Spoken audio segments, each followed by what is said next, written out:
Welcome to another episode of the Uncensored Philly Sports Podcast. You got Wayne in the building. Ethan is on his way. But I see y'all was in here and get some conversation going. You know, that I want to keep y'all waiting too long. But it was a good win. The Sixers on a nice little win streak now. Hey, Herb, come on, man. Why the first thing you got to talk about is Edwards dunk on McDaniel? He said dunk on his future kids. That Joe was that. I like Edwards. I'm not gonna hold you. I like Edwards. I like the way that he said the whole thing about the load management and all that. You know what I'm saying? And he a baller. You know what I'm saying? So I definitely hope I'd like to see him as a big part of the future of the NBA. Master Crab, listen. I ain't worried about Bede getting the 40. We already know what Bede do. Did y'all listen to the did y'all listen to the post game show when they was asking Bede and talking about Bede and talking about the other boys and Bede? Hold up, thank you, Queese. I did not have my microphone turned on. I hopped in here so fast. Am I good now? How's it now? Somebody? Anybody? Can you hear me? Am I off?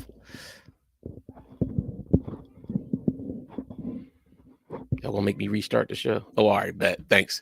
My bad, y'all. No, Ephraim's on his way. Yeah, yeah, I wanted to hop in here. So I seen people in this, and I knew we was running a little late, man. I was trying to hurry up in here. I forgot to click my mic on, but I appreciate y'all for letting me know that.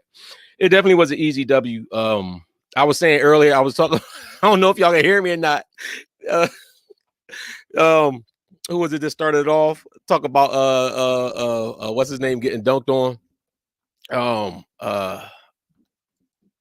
Yeah, Herb. Herb came in talking about McDaniel's getting dunked on. That joint was nasty. I like Anthony Edwards though. But I was looking at the post game and they was talking to Bede. And I like what I hear from Embiid, man. Keith got you. But I thought that's what I said. How ain't Keith? I probably said Queese because that's what they was calling you. So I don't know. I thought you was Jacquees, you know what I'm saying, little brother or something. But yeah, they was talking to Bede, and Bede was saying how he does Ampu. I said this earlier. I said this a couple weeks ago. To me, Bede looks more mature. He do look focused. Like he was sitting there talking, and they was talking to him about. I think they was talking to him about like either going. I caught it a little late. I don't know if I know they was talking something to him about going against big guys. The pause. Either they was talking about him and Gobert or him and Cat or something. And B was like, it don't matter. He was like, it don't matter. You know, MVP type player. I'm going to do what I do. B basically telling you, ain't nobody going to stop him. He going to do what he going to do. And he said he's excited about the play, but they asked him, you know, they tried to ask him how you feel about the MVP thing and this, that, and other. You know, like he said, of course, it'd be nice to get it. I mean, you feel like he's been around it, but he's focused on the playoffs right now, and he's excited about the playoffs. And that's what I want to hear. I want to hear that he's excited about the playoffs. I love the fact that it looked like Maxi's getting his mojo back. We handled them without Harden, but you do see for people that have some hate on Harden, though, you do see where Harden is really important, a real important piece for us going further. And this is why I say I think that Harden is probably the better compliment for Bede, because Harden doesn't have to get his at this stage in his career. Harden doesn't feel like he has to get his. So he's good with having these other guys around. But like we seen the other night, he can put up buckets if need be at certain points. Yeah, scenarios. I don't want to rip Quirk too much because, in my opinion, it's kind of hard when you don't play none of these minutes and then you get in there, you start pressing. It was kind of like the same situation with Paul Reed. Remember Paul Reed? You know, it's like when he would come in there and he get his little bit of burn in there, and it was like he was coming in and he seemed like he was pressing, like he was trying to do too much. And sometimes that make you start doing goofy stuff, like you trying too hard, you trying to impress and everything else. That being said, you look at Paul Reed now. You know, he knows his role on the team. Doctor gave him that vote of confidence.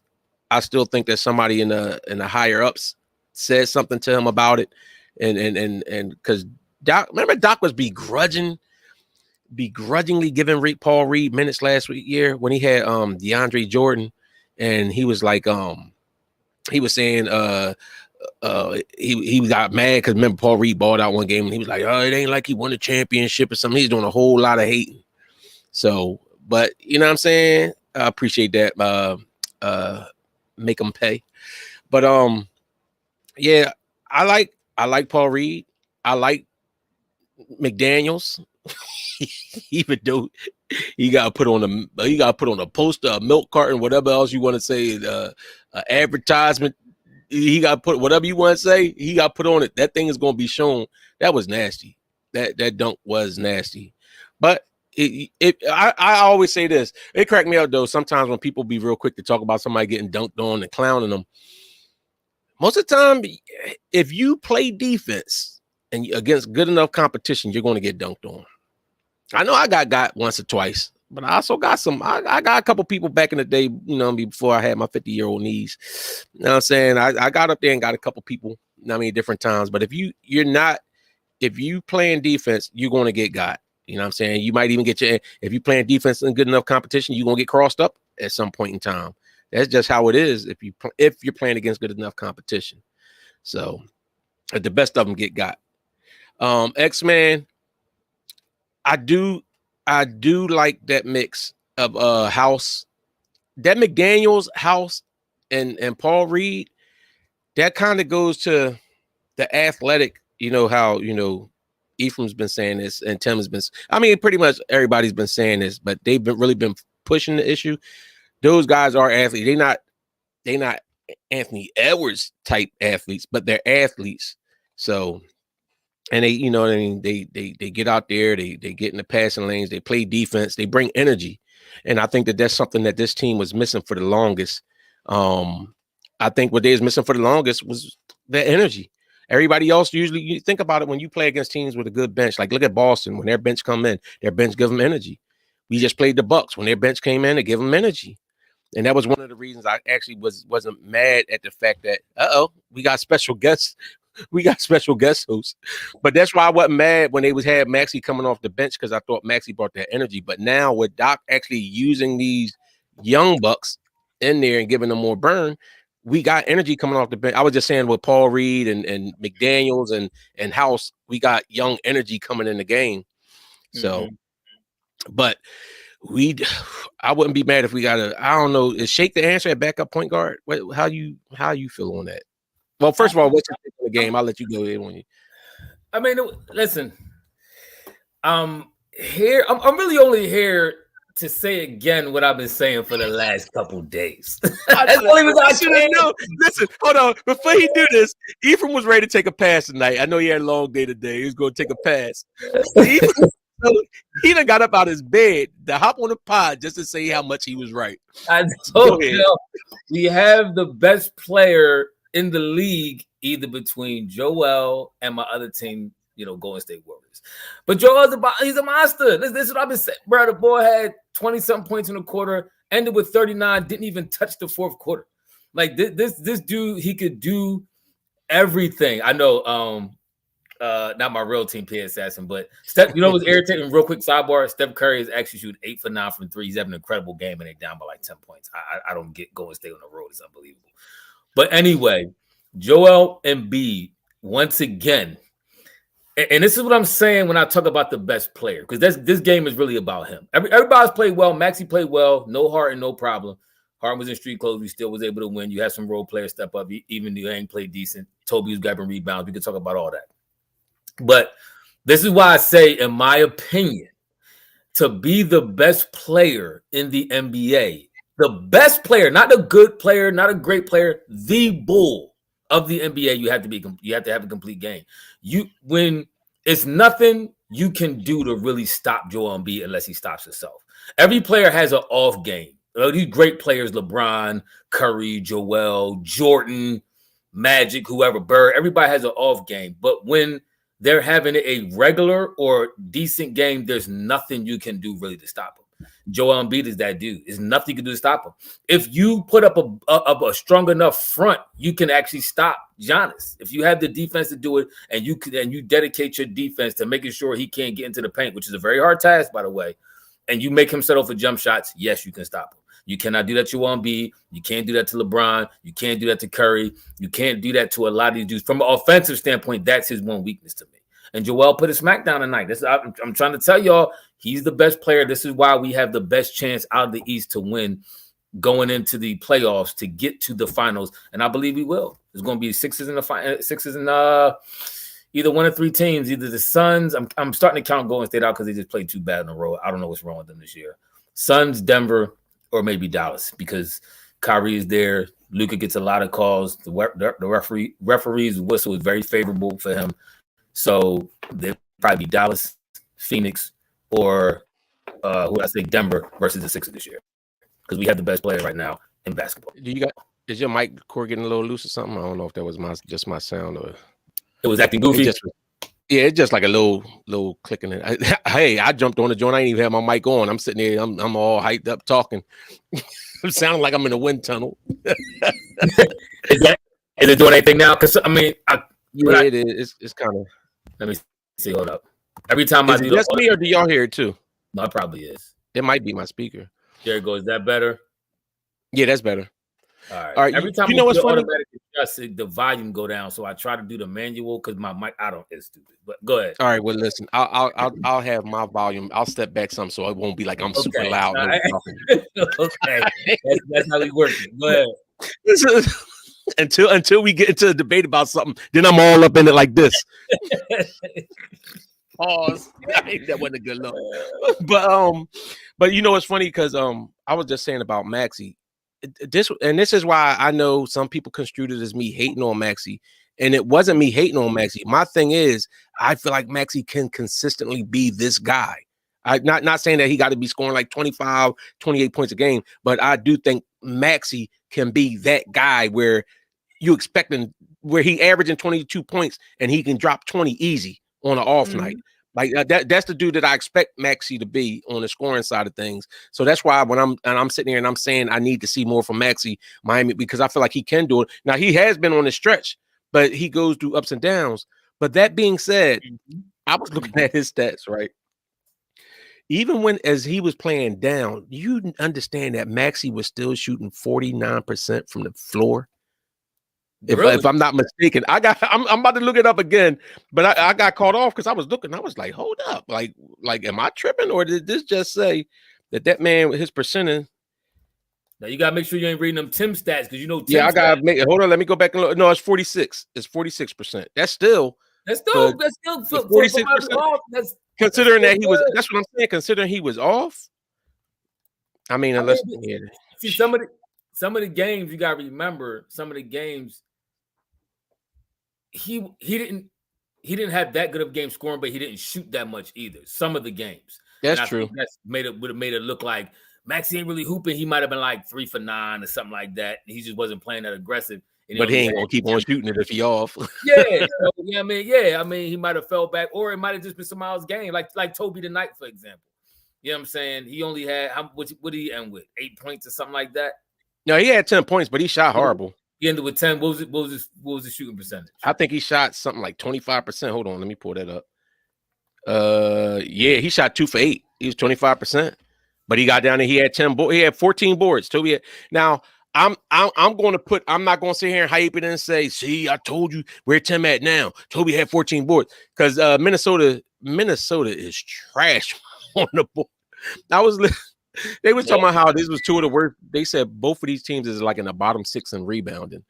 So I gotta check that out and make sure that that's the case with the Sixers. If the Sixers are that bad rebounding, can you imagine?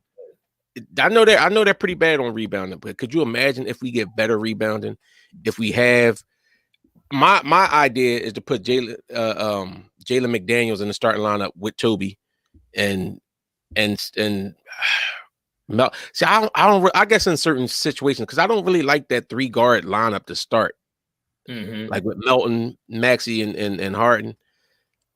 So, I mean, look, like I said, to me, this team is deep enough where Doc can tinker with the lineup a little bit on a nightly basis. To be honest with you, I agree.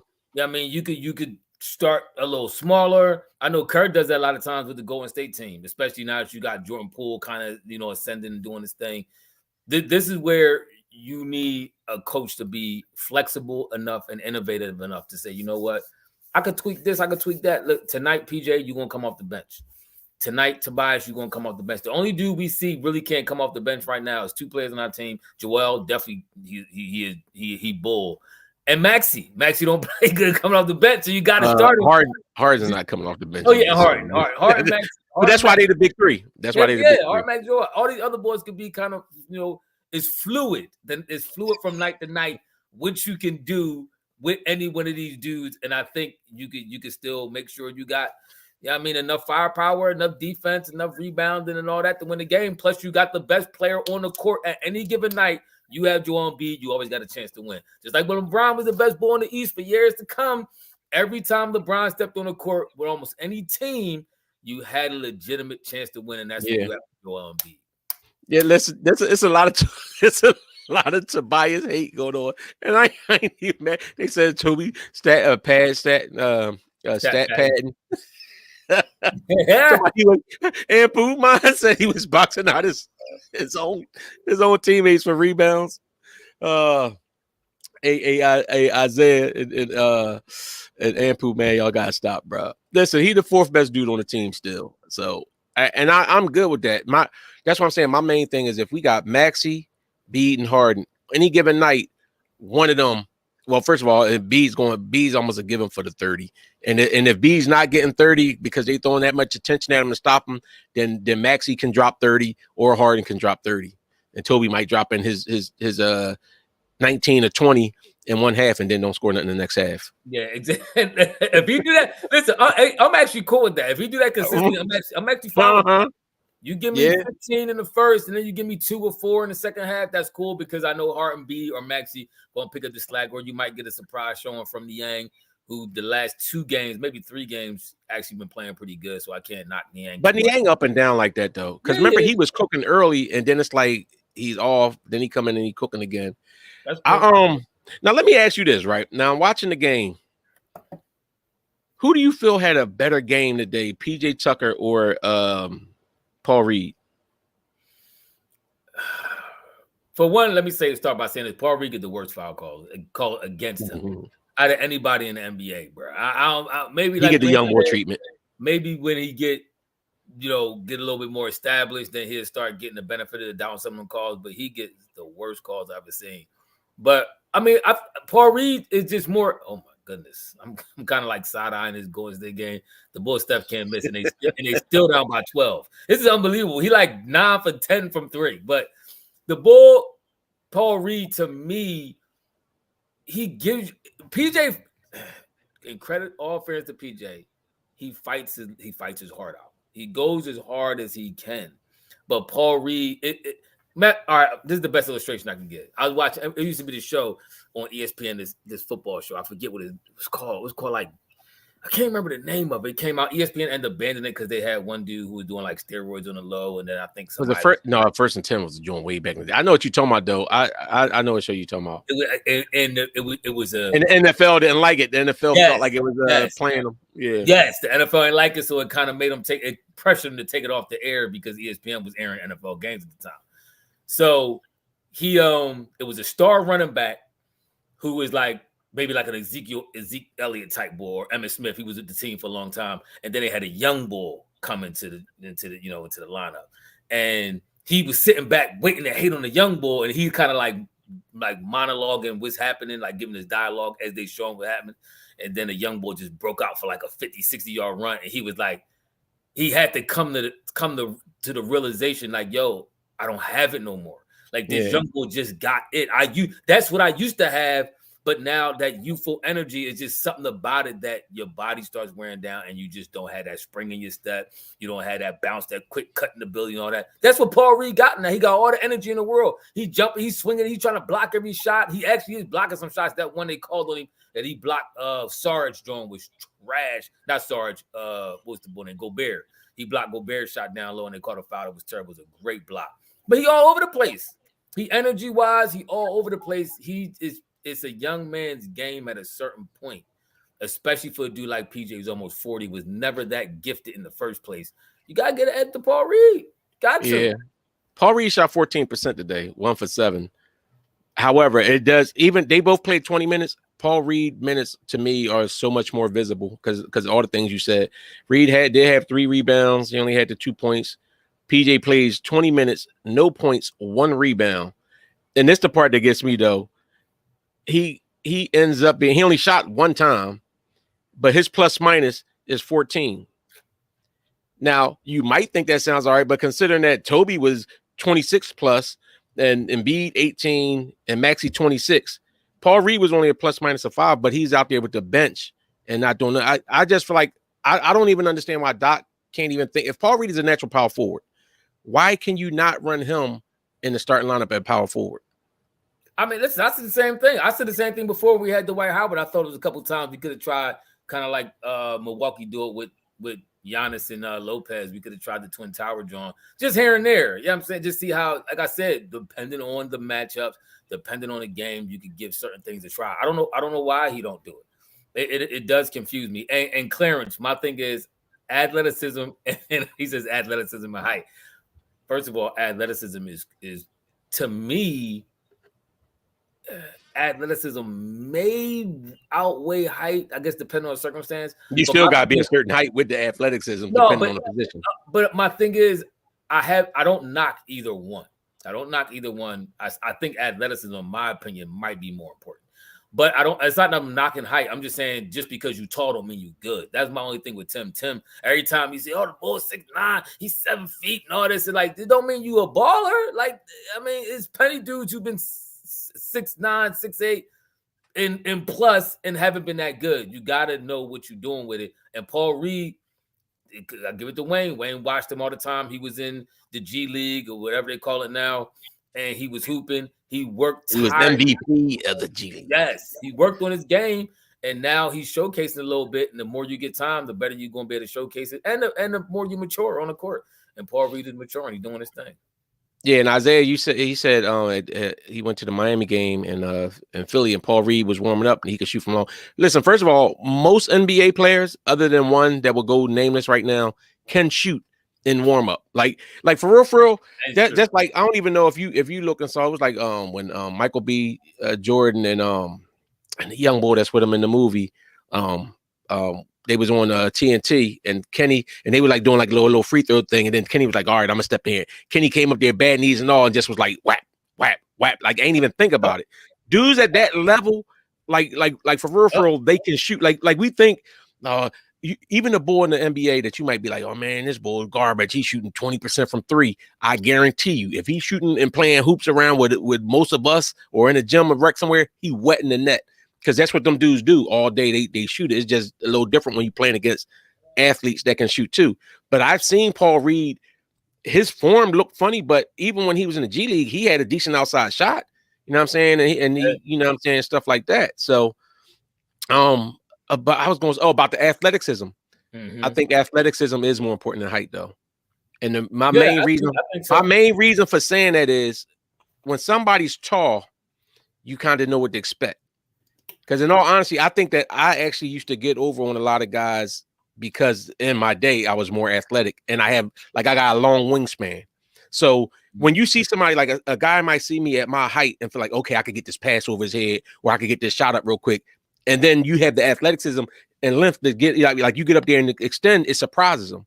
So it's like you know what I'm saying? Sometimes you'll see a dude that's like a 6'9" power forward or something like that, and he getting all these blocks because people see the height and think like, oh, I could get this up over him. And then he jumping out the building and blocking it.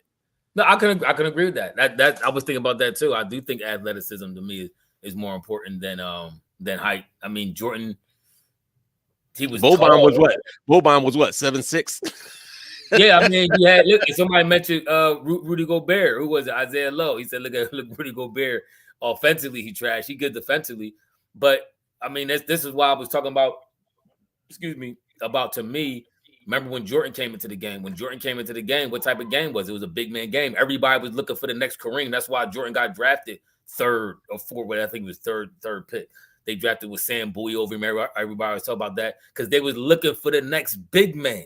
Jordan came in 6'6" with athleticism unheard of, almost unparalleled. Even today, Jordan's athleticism is on par with these dudes today. That's why Jordan was so dominant in the game, because he was an athletic freak. He had decent height, but he was jumping out the building, and he used that, along with the NBA marketability, to win 6 championships. He got a little help by the league with them 6 championships. I don't care what nobody say. I will say that to my grave. But you know what's funny? 6 championships. But Jordan what's funny is you saying that about him having help. This is what I don't understand about guys in my age group that, you know what I'm saying, grew up watching Mike as a, as a young boy. I grew up watching Mike. And I remember everybody talking about Mike getting all the calls and all these bulls hating on Mike. Then the same dudes all of a sudden, like now, they'll be the same ones hating on Brown. Like, he ain't nowhere near Mike. He ain't nowhere. Like, you was hating on Mike back then. Now all of a sudden, now you hating on, like, some dudes just going to hate on who's that guy like that. But I do remember a lot of people saying, we all watched it. Like, Mike got all. I would never forget that finals against Phoenix. And Mike came down. Mike kept shooting his fadeaway. They kept giving him an and one call on the fadeaway. Like, Bulls wasn't even touching. They just contesting. They blew the whistle. Barkley came down the court, one of them plays, and he went to go up on a fast break, and Mike tried to swipe and hit it. Smacked his head back, missed the rock, no whistle at all.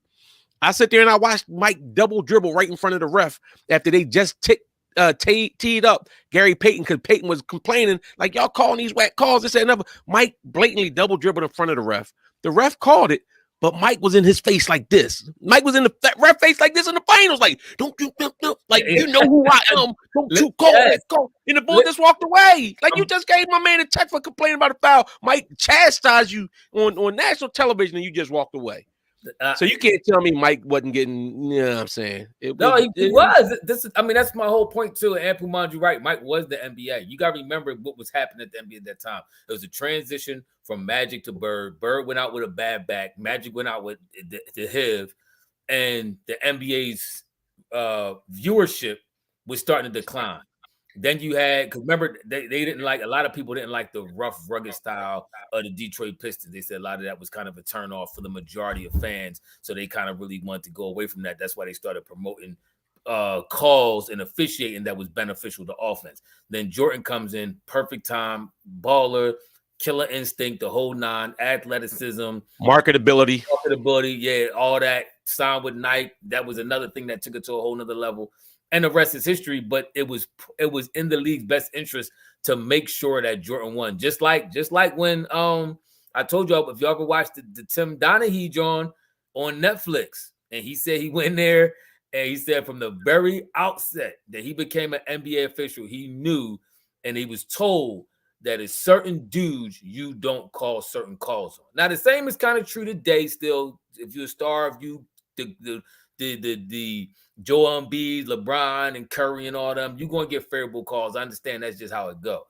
But it was in the league's best interest to ensure that Jordan won a couple championships. And he did. I can't hate on Mike. I can't unsee what I've seen as well. But all right, but wait. First of all, because I'm telling you, don't sit there and say Michael Jordan wasn't getting the same call like more than D Wade. Yeah, D Wade 52 times at the stripe in 2 games. How about Mike one game against the New Jersey Nets made 26 free throws? So they ain't even counting the few that he missed. So Mike had plenty of games where Mike was getting paraded to the free throw line. And my thing is, when Wade was getting them calls, when a lot of these guys get calls, they at least attacking the basket. I'm talking about Mike to the point of when Mike's shot was starting to be that fadeaway that Kobe ended up mastering. That was Mike's shot. That was a shot Mike was shooting, and they was getting and one calls on that. Like whereas though in the other end, Chicago used to reach, scratch, grab people all the time, and they was considered a great defense. They were still allowed to play similar to Piston style defense, but everybody else couldn't do it. So. It was a great team, a great franchise and everything else, but let's keep it a beam for what it was. They definitely got the favorite, kind of like how Boston was getting in the Garden back in the day.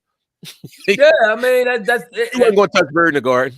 Bro, that was par for the course, so you can't sit here and tell me that, Jordan didn't get some favorable outcomes in the playoffs against the Knicks. Remember when the Knicks went, when Jordan retired and the Knicks went to the finals against Houston, they said that was one of the lowest rated finals in years. and they didn't want to see that again. So when Mike Yeah. came back, they was like, nah, Knicks, you ain't beating Jordan.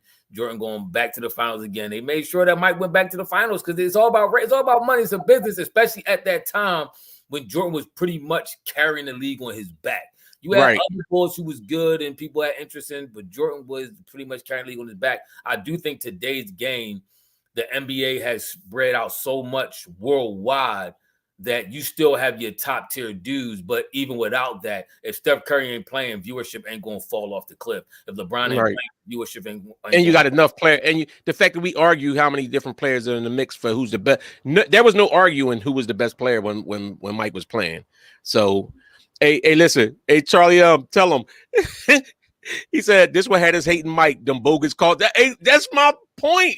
Facts. Bulls have they go back and forget about this, and I agree with you. Mike, listen, I'm not to say that Mike wasn't that bull and wasn't going, but that was my point. Is it was unfair because Mike was already that dude, and then you giving him these ticky tack calls on top of it. There's no way you're going to stop him. It was no way you could stop him like that. I agree. Absolutely. Clarence said Clarence Carter and Embiid is like Shaq. He is too big not to foul, almost impossible when guys that big, moving quick, impossible for the rest. I agree. I mean, big dudes like that who that skill, I mean, they're going to get the favorable calls. I understand that. That's why I understand when Giannis and Embiid is top in free throws, but I don't understand how Luka is like number 3 right underneath Embiid and Giannis. I don't get that. Call me crazy, but I don't get that. I sound like Perk now. And speaking of which, I want to talk about that real quick. Yeah, we definitely going to touch on that. I want to talk about, but real quick, I want to say about the big man, and this is why I hate that Shaq and them hate on Embiid. And this is everybody hate on Embiid. I get it. I grew up. Shaq is my favorite player. Shaq was my favorite player all time before AI came along. I mean, AI is my favorite player of all time. Shaq is like number 2. B's going to pass him, but and Barkley used to be number 3 till he got goofy now. Some people just took a spot for me. But when people hate on Bede, yeah, you need to get down there. You the big man, move somebody's around. First of all, that takes a lot of toll on you. I don't care what you say. I don't care how big, how strong you are. If you going down there and people grabbing and pulling on you all the time, it wears on your body. And the other thing is, Embiid can shoot the mid range. Embiid understand. That's why I don't hate on Embiid or Harden. They understand the rules to get them foul calls. Like that's a skill in itself. Like, okay, this what the rule. It's kind of like playing football. If you're a cornerback, you know certain things. You know a certain tugs, certain ways you could grab or spin somebody and this, that, and other and get away with it. You know what I'm saying? So you do it. You know what I'm saying? You know, if you know how to get a competitive edge, you do it. That's why I never get mad at Embiid being that type of player and he drawing them fouls and people be hating on him with it. And I'm not mad at him like when he doing the certain stuff. Like I wasn't mad when Brian started getting crazy with the feint, you know what I mean, fall back, trying to take a charge. He was too extra with it. But I'm not mad when dudes do that because you know what happens if you don't do that sometimes? If you go there, if Embiid go down there and just go run people over every time and don't fall, even if they fouling him, if them dudes fall, he's going to get called for a call. So sometimes, and I learned this from playing. Instead of running there like a bull through a China house, because you might get in there even if the Bulls grab you, like, okay, I'm going to just go up. If we playing like that, I'm going to play like that. And the rest will be real quick to give you a call. Sometimes you got to act like, oh, he just knocked me over. You know they ain't knock you over. He knows he ain't knock you over. But the refs got to have that visual to see like, oh, he displaced you. Yeah. I agree.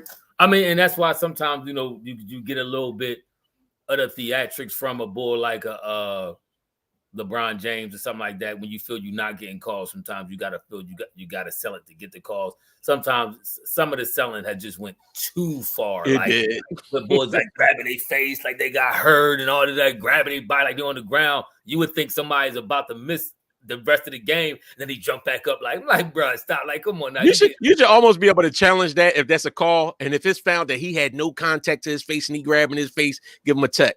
Yeah, I agree. I agree. That joint is that egregious sometimes. But yeah. What were you saying about Perk?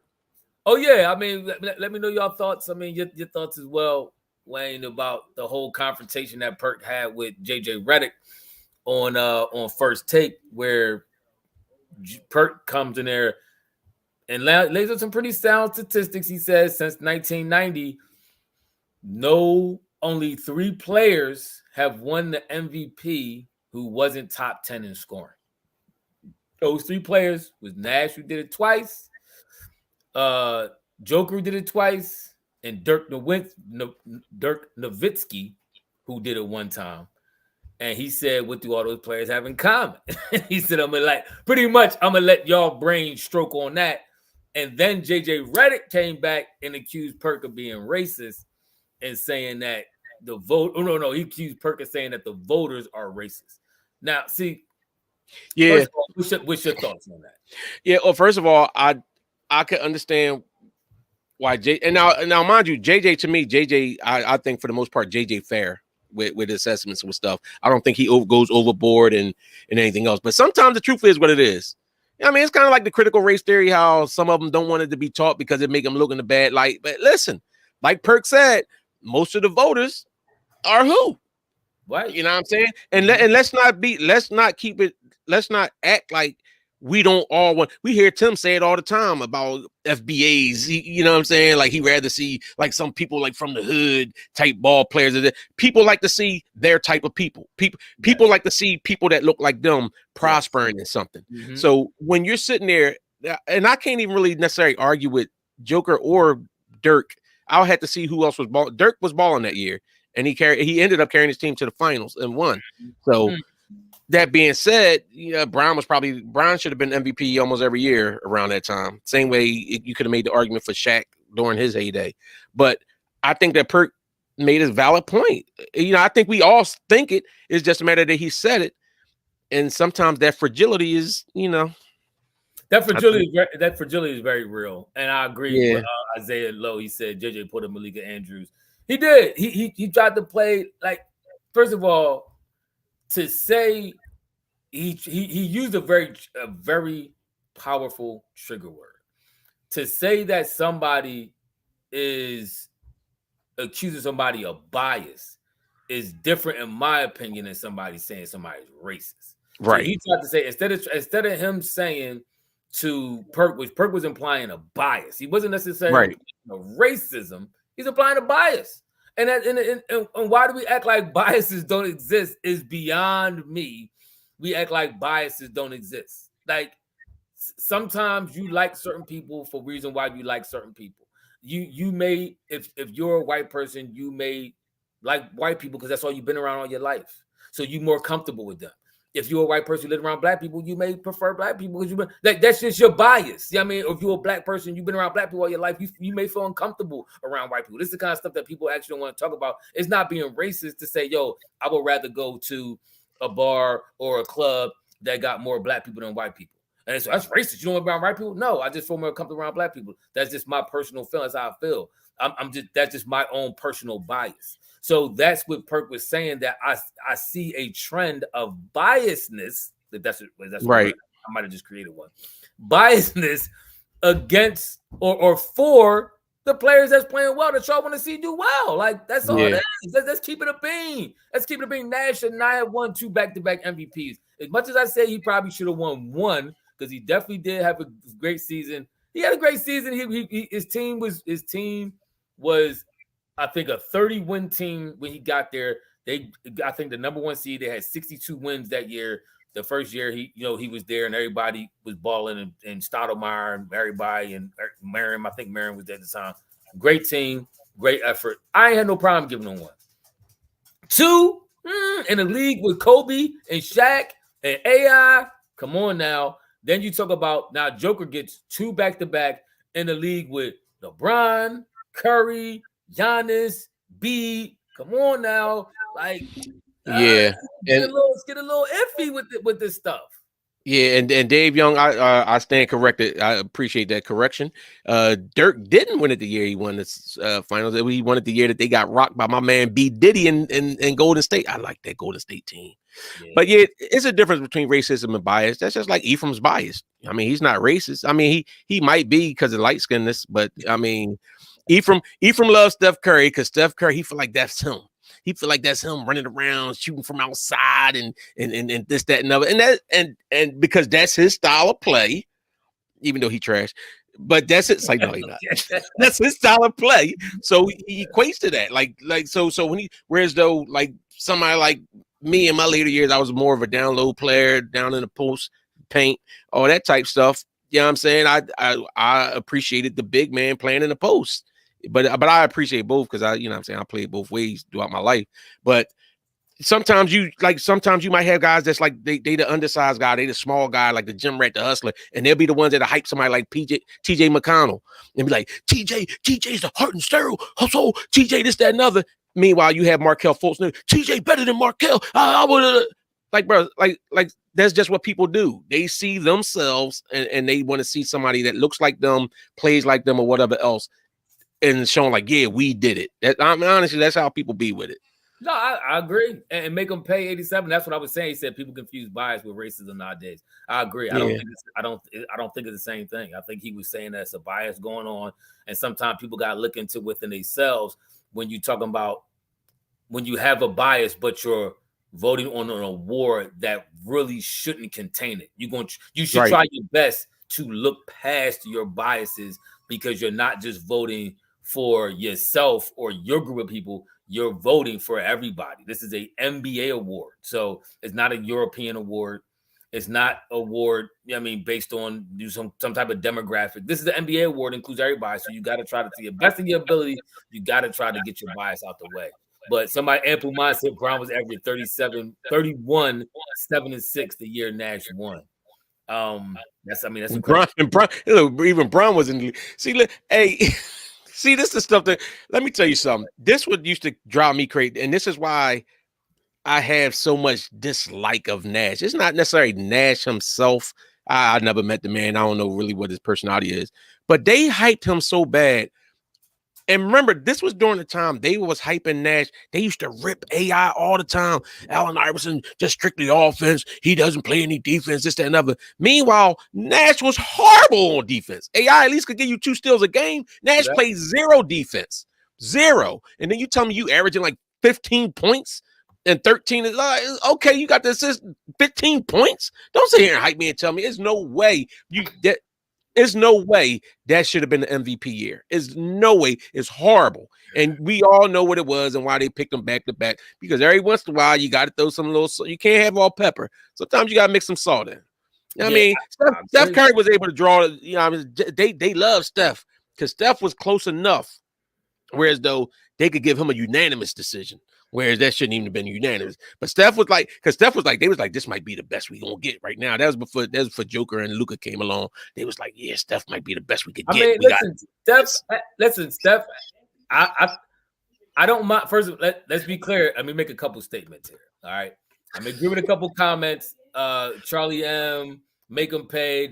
I agree with y'all. I hated that when people was acting like TJ, what Wayne was talking about, TJ was better than Markelle Fultz and all that goofiness. That was so annoying. That's why I was confident we was going to win anyway yesterday. Because anytime you have TJ McConnell on your squad, and he actually turned himself to be a pretty decent NBA player. But anytime you have him as one of your feature players coming off the bench / starting, you don't have no championship aspirations, in my opinion. But I agree. Kane, I agree with you. And this is why he said it's an opinionated award. This is why I always say I cannot stand, please, anybody who watches and subscribes to our channel, please, when you talk about who's best player, who's great, who's this, who's that, give me stats.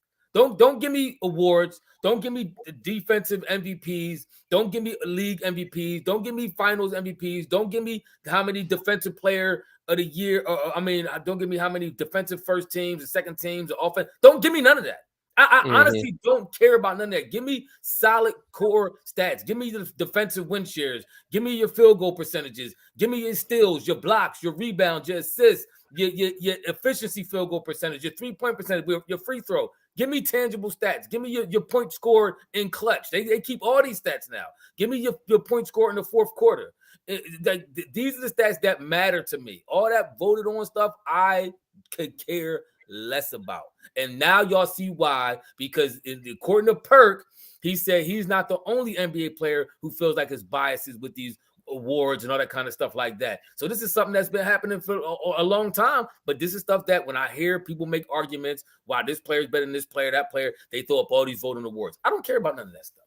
Don't care. Yeah, you know what's it's funny. And I agree, they do got to keep they do got to keep they got to keep the other ones happy. I mean, I mean, but listen, you got Luka and Joker balling. Like you could just, I could understand. See, what I can't understand with Joker one, don't tell me and this is my thing. I don't even think Perk said nothing about that. Like JJ was sitting here and he was talking about talking about Kobe, because when he was talking about Kobe and what Kobe did, and then he was like, Kobe team, he was like, did this team even make the playoffs? And Perk was like, yeah, they made it. You know what I'm saying? Like he said, if it wasn't for Kobe, they wouldn't even have made it. He said they barely made it, like in the seventh. So, but you can't sit there and tell me about that when you gave it to Joker and his team was the sixth best team in the league. So don't tell me that it got to be like you on that's why I don't, that Nash thing. Well, he was the number one team in the West. And okay. But so what? You made adjustments. You let Joker end up being that dude, didn't you? Like even with Dirk. Dirk was the number one team in the West that got knocked down by Golden State. But that, you know what I'm saying, you gave it to Dirk, you know what I'm saying, when he was the number one seed, even though he wasn't up there. So it kind of go like when we have conversations about, like Perk was saying, what's the criteria? What is the criteria? Because it seemed like y'all keep moving it just to fit who y'all want to vote in there. Who y'all want to vote in. And that's what Nick Wright was kind of saying. And that's not even just about race. That's like whether it's a person where as though you don't like Allen Iverson because he is who he is, so you move it and select somebody else because they fit, you know what I'm saying, who you want in there. Oh yeah, I mean Nick Wright kind of said it. He was talking about Joker today, and he was saying like the arrogance of some of these voters and how they vote, because now they're going to try to they're leaning toward giving Joker a third straight MVP, and their reason is that he's playing good and his team is the number one seed. When he said that can't be the case because he was a 6 seed last year, so why didn't you give it to the number one seed team with the best player last year? So just because he's the best player on the number one seed, don't mean automatically he should win MVP now, because you didn't do that for him last year and the year before. So don't come to me with you. Well, I mean, honestly, he's playing good. He's doing this, and his team is number one. Yeah. Who was number one last year? Remember last year, number one seed was Phoenix. So you could have either said Chris Paul, Devin Booker. For real. They both had a year. So if that's what you wanted, if you want to play that game, you could play that game, or you could have looked at Boston, who was the number one seed in the East, and said Tatum or Brown. Probably Tatum. Everybody say Tatum the best player, even though Tatum right there. But that's that's where Marshawn Lynch. That goes to what but you might be agreeing with us with the goalposts, because like you said, when Embiid was dominating, and the Sixers were number one, he didn't win because MVP because Joker had advanced stats, because his advanced stats were amazing. But last year Joker won because he did it on his own, and now he gonna win because he's number one. Exactly. Exactly. They keep moving it. They moving the goalpost, so it's like, okay, well, we gotta give it to Joker because he this, that, and the other. Like, you know what I'm saying? Like, come on, bro. Like just keep it a bean, keep it. You know what I'm saying? Yeah, no. I after I read it, Lynch, I seen you was agreeing with us, and that's excellent points that you just made. And let's for a moment. I seen somebody make a comment in the section chat a little bit. Now I do want to address that, because I think this is not something that only happens in sports. It's also something that happens in music. But people like Eminem and all that kind of stuff like that. Now, Eminem's a great rapper. Don't get me wrong. You about to hurt some feelings. You got to hurt some feelings. He got skills and all that. But you hear a lot of people, in my opinion, rank him too high, because this is one thing we do in our culture, right? In our culture, we you about to say what I was going to say. Go ahead. We go ahead. This is your point, because you one of the first dudes I heard say this. So go ahead. This is the problem with our culture. And there's nothing wrong with acknowledging somebody is doing something well and giving them props for it. But it's almost like we'll do stuff. We expect so much from ours.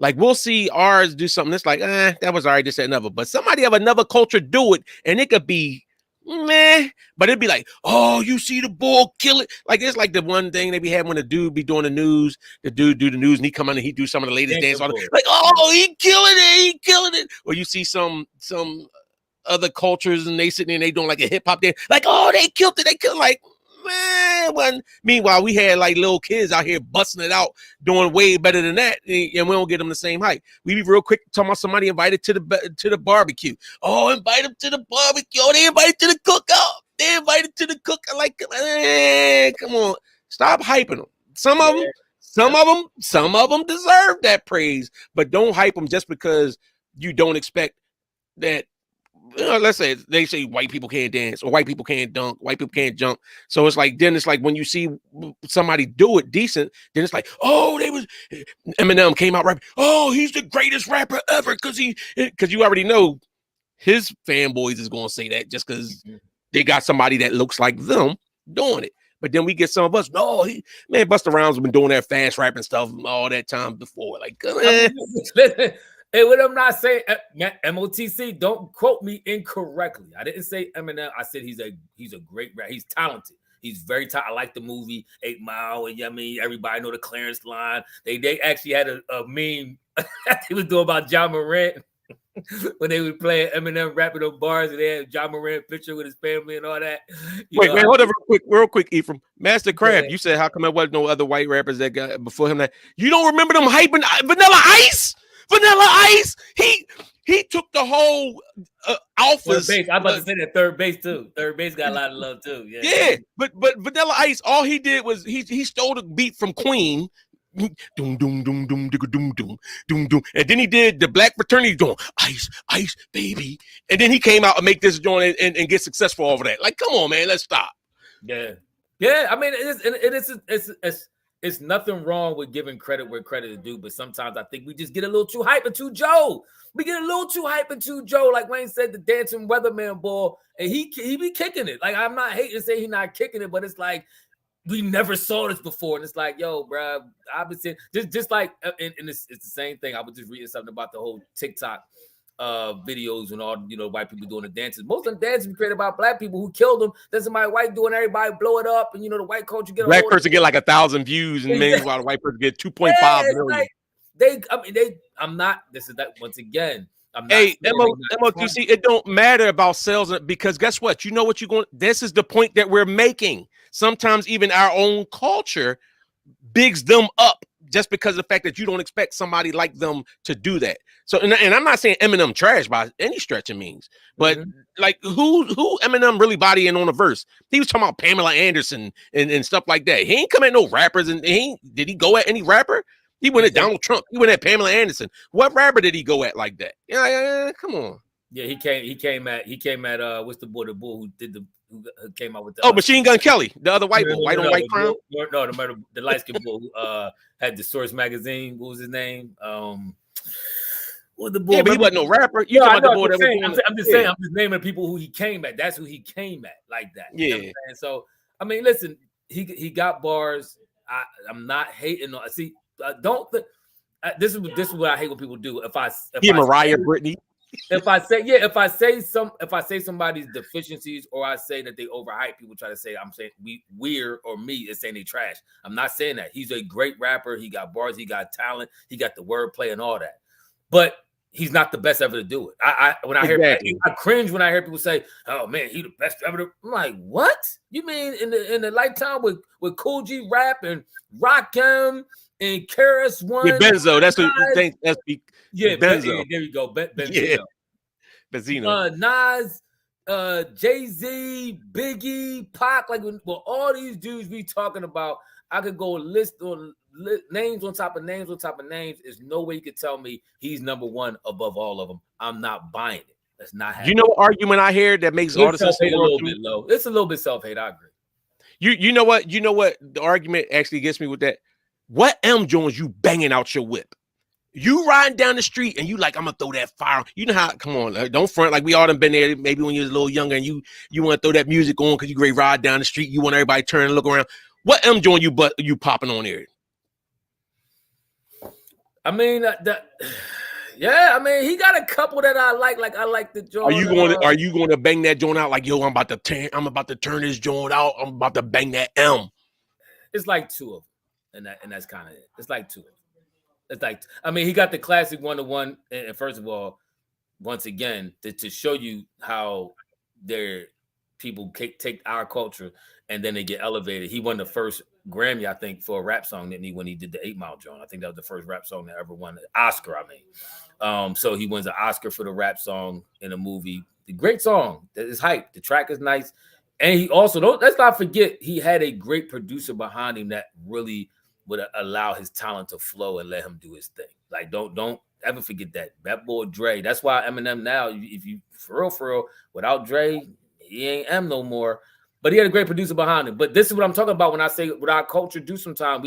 Because we promoted that a lot of times, and not saying he wasn't good, but sometimes we go overboard and just give people more adulation than they really deserve. That's all I'm saying. And the boot dudes, Mastercraft. First of all, what you talking about? We talking opinion. What do you think? You tell me. You give me record sales. So you telling me you don't think that the other culture sells more than like Ephraim just told you about the Grammys. You can't tell me all these different hip hop icons we had coming out. Big Daddy Kane, all them joints that he had back in the day. You tell me they couldn't sniff a Grammys, but all of a sudden a rapper could get a Grammy when one comes along that looks like them.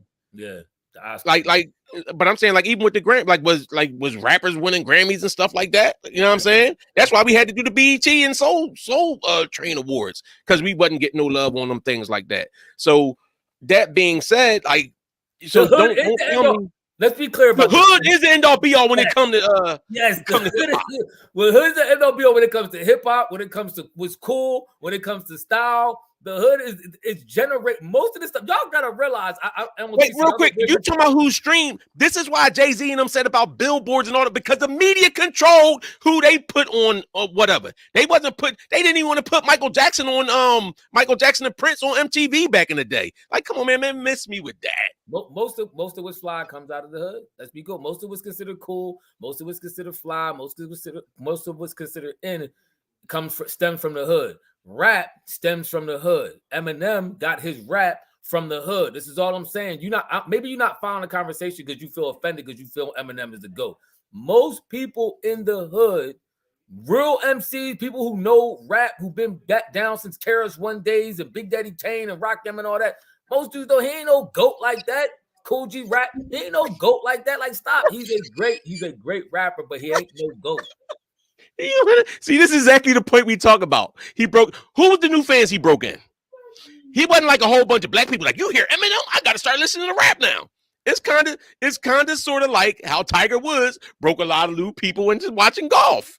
It wasn't because people just all of a sudden was interested in golf. They seen somebody that looked like them and were like, oh, I want to see what the boy doing. That's how it go. Yeah. Listen, we not banging M. But if you're an artist who wants to learn how to twist words, make them connect when they ain't supposed to connect, you study M. No, I ain't mad at that. Oh, I give him his props, but I don't think that he's the only one that does it. You had Kanye doing that. You had Lil Wayne doing that. Busta Rhymes. You had a lot of dudes kind of connecting words that wasn't really, you know what I'm saying? That's another thing. I mean, ain't no way in the world you could tell me I'm taking Eminem over Kanye. Kanye done put out, historical bangers year after year after year, wordplay, crazy, all that kind of stuff. I'm not taking M over Kanye West. It ain't happening. Not in my book. I'm not taking him over Big Daddy. I'm not taking him over Rakim. Rakim was actually a rapper before his time. Rakim was like the Jordan of rap. He was so futuristic with his rap. It was crazy. Rakim was, I'm telling y'all, maybe some of y'all young don't know about Rakim was another level. But facts, Kane. That's facts. Because that's like somebody even said how Will Smith won the Grammy. There's a whole bunch of rappers that won these awards, these voted on awards, that they ain't the dudes like you. That's what I'm saying. I get it. I get a different culture, different this, that, and other. But don't sit here. People try to make it like change. Huh? I don't believe that. Who write for Kanye? I never heard that before. I heard somebody write for Kanye. I ain't heard nobody. All I'm saying is don't try to make it like they invented it. That, like Ephraim said about the whole thing, like with TikTok and this, that, and the other. And I feel that way with anybody with anything. Like, don't, you know what I'm saying? And I don't think that M is a culture vulture. I think that he really got love for the genre. I think he got love for the community. I think M is a genuine person. I'm just talking about when everybody want to sit here and automatically say he's top this, that, and other, and he making him out to be all like that. Like, he invented this. He put this on the map. He didn't put it on the map in the the music. He put it on the map for a certain brand of people that wasn't paying it no mind. Mm-hmm. Yes, I agree with that. And as I said, I'm not hating on him. I actually got, if you look at my playlist, I got a couple M songs on my playlist. I'm not hating on M. I'm just saying, like Wayne just said, and we've been saying on the show, I'm not saying he's the greatest of all time. I'm not even sure he's in my top 5. I'm just being honest with you. I think he has talent, he has skill. but sometimes we get a little too giddy, a little too hype, and we name it. And it's not just M. We talked about this all the time. We talked about this when they did that with TJ McConnell. You had a couple dudes from the hood. I know. I ain't gonna say no names, but acting like, oh, he the spark of the team. TJ McConnell's the heart and the soul of the team. Yeah. And all this other crazy stuff.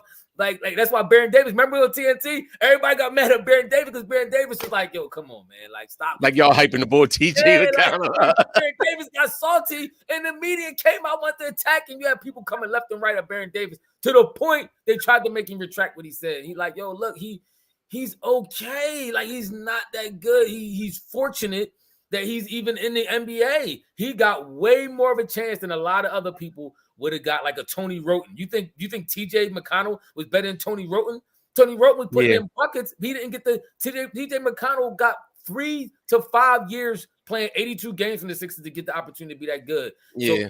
So, but somebody like Tony Roten don't get the opportunity that he gets moved around the league, and everybody act like TJ McConnell's so great. Hey, Marshall Lynch, who disrespected White Iverson? Y'all ain't gonna mess. That's my man's. Y'all ain't gonna mess. Y'all ain't gonna mess with my man's. That's my man's. Who that? What's his name? Post Malone. Yeah. Hey, listen. I got a Post Malone. I got to, and that ain't like hardcore rap. This that no, but I'll bang some Post Malone before I bang some Eminem out my whip. No, I mean, Post Malone got some nice songs too. Listen, first of all, let's be clear about this. MOTC. Name all the top 5, all the best rappers don't have them in top 5. Even because sometimes dudes kind of had a woke moment, if you will, or an epiphany, like The Game. I watched the interview with The Game, and he was like, first of all, I was thinking like, Eminem putting him up there, and then he kind of started coming back. Like, as I meditated on this joint for a minute, and I started thinking about other rappers and other bangers and his songs, like, his Jones ain't really hitting like that to be saying he that bull like that. Like, sometimes you gotta step back and just realize what you're saying and not being caught up in the swept up in the moment because he said a couple songs that made y'all laugh and made y'all step back like, oh man, he's very edgy. He the wordplay is insane and all this. Like, I mean, he got bars. I don't want to say I'm hating, but sometimes we get carried away. That's all I'm saying. This is facts. We got a whole bunch of comments here in the comment section, MOTC, you all by yourself. This shows you. This is the demographic. This is what we talking about. This is mostly the hood speaking to you, and you're still not listening. They telling you where he's at, where they rank him at, and you still not listening because you got caught up with the hype that he was bigger than what he was. Yeah, MOTC. Listen, it ain't just about Post Malone with White Iverson. I listen. I'll run down the songs that I tell you I'll bang. Die for Me. I'll bang that joint all the time. The Sunflower joint, the joint from the Spider-Man joint. It's a few of his songs that I wrote. Like I said, I'll put it on. I don't put Eminem. I don't put, like, if I go on my Pandora, I don't say Eminem, play Eminem. I'll put Post Malone, of course, Nas. I'll even show you this, that I'm not even biased with that, because I'm gonna tell you somebody that people put up in the GOAT category. How we get on rap though? I'm gonna tell you somebody that we put up in the GOAT category that I don't think catalog was big enough to be put in the GOAT category. Your man Biggs. I don't think his catalog is big enough. Notorious. I don't think his catalog is big enough. First of all, his joint Juicy is a whole rip on another dude, the other dude Biggie from Memphis. He stole his whole flow on that. I mean, I gotta investigate. So I'm just talking. I'll show you the joint on that. But I'm just saying to me, I like big stuff. I ain't don't do it like that. I'm just saying I know dudes that, like, I look at somebody like LL who's been putting out for like 20 years, putting out work and stuff. But you know what I'm saying? He's not the grimy underground type joint and stuff like that. But Nas is up there. I give Jay-Z his props. I don't think Jay-Z ever put out a trash album. And he's put out albums over the years. I agree. I mean, rap wise, I will put him in my top 5. MOTC just asked me that. Yes, I will put him in my top 5. He had album after album after album, and his album's been fired. So I mean, I can't hate on that. I mean, it's like I said, I would have to seriously go through my breakdown, my top 5, but I'm telling you right now, it's a very strong possibility Eminem ain't in it. But as regards Big, I don't know. Well, I mean, listen, Big was like. He only had 2 albums. Can I talk? He was like Mike Tyson, right? Early on, Mike had a furious, vicious career where for like Mike first like 6-7 years, if you take a 7 year, 6-7 year span of Mike Tyson's career, he was the greatest boxer of all time. Very short stint. Then, he lost to Buster Douglas. He started doing too much wild. He lost to Buster Douglas. He came back, reclaimed the belt, did some fighting here and there, but never was really that Mike, that Iron Mike. He was never really that. But for a short stint, Mike was the greatest thing smoking. Big for that short time. Anything he touched was gold. That's cool. But the flow was the cadence, the flow. Everything was just yeah. Most of it was from Puff going off and bringing in what do you say? Take hits from the 80s. But why do you listen? All you gotta do is look up why why the Notorious B.I.G. changed his name from Biggie Smalls to the Notorious B.I.G. Because it was the dude on the street or something, right? I know the dude from Memphis that did Juicy name was Biggie Smalls. I think Puffy probably thought they could steal that whole flow. Wasn't nobody gonna know. I got it. So you saying look it up? Let's look it up. Biggie Smalls, Memphis. Flow, not his name. His flow was as good as Biggie's. All I'm telling you is, if you go ahead and listen to the I thought he was a dope boy or something like that from the street. He was a rapper. It was a rap boy. It was a rap boy. Go up and look. Go ahead and look it up. You'll find the music. You can find the music where the boy sounds just like him almost. Thank you, Carl. I think that I appreciate you recognizing that analogy. I'm telling you, for a hot minute, Big was the best thing smoking. Like somebody said, who was it? It was X-Men. He said Big didn't have a catalog because he got killed, but you saw the elite skill. You did. His skill was unprecedented, man. It was just everything he touched. He was one of the first boys I heard over an R&B track that was just it was you couldn't do nothing with him. You could put him on a Total. You could put him on a song with Mariah Carey. It didn't matter. It was going to be fire. Oh, I would never hate on. Like I said, I would never hate on Big Flow and his style. Only down part the Big John was, and it was after he died, and it kind of soured me on him. That song "Dead Wrong" he had, disgusting. On the part when he talking about something, he like I'm young, fresh, and green with no hair in between. You know what I mean? That's disgusting. Yeah. Disgusting. I mean, and that song was pumping everywhere. I thought it was horrible. I guess I was woke before everybody was woke, but that joint hurt. And I hate the fact that Puffy put it out after he died. It was some things everybody got to stay on it. When you try to get so edgy and stuff, I don't know what it is. A lot of times, sometimes you try to get too edgy with it. Sometimes you try to say something that you think would be air catching or whatever. I don't know, or maybe that's what you believe. He could have been that bull. But I'm not going to sit here and try to argue what was his thought process for even putting that on. If you go through enough people catalogs, you will hear stuff you'd be like, that's a little suspect. You know what I mean? Even Jay-Z, he calling himself Hova and all stuff like that. I don't agree with that. I don't agree with that at all. So, I mean, it's certain things you could do. I think you could break down everybody. But if you're just talking about, bars and flow and all that. Oh, no, he definitely, his flow. Oh, that was one of the best flows of all time. Now, I will say that. So, but, all I'm saying is sometimes you got to look in the song was Dead Wrong. That was the Biggie song that they put out after he died, though. I'm going to check that out. You see that link that you sent. I'm going to check that out. All right, what was the link? What was that the link he sent to? He said, I'm not sure. I think he was sending out the link to the Biggie Smalls commentary or something as to why he might have changed his name. This kind of showed me a lot. Yeah. Everybody was all over the place. I couldn't follow all y'all. Oh, X-Man Rakim was my dude. Listen, what's his name? He was legendary. He was absolutely. Futuristic. Rakim, Cool G Rap. I mean, Big Daddy Kane. That was my. Before he started trying to be the chocolate lover, Big Daddy Kane was killing stuff. Raw, man, come on, let it roll, get bold. I just can't hold back the fold. I'm a man with soul and control. Man, only get me on it.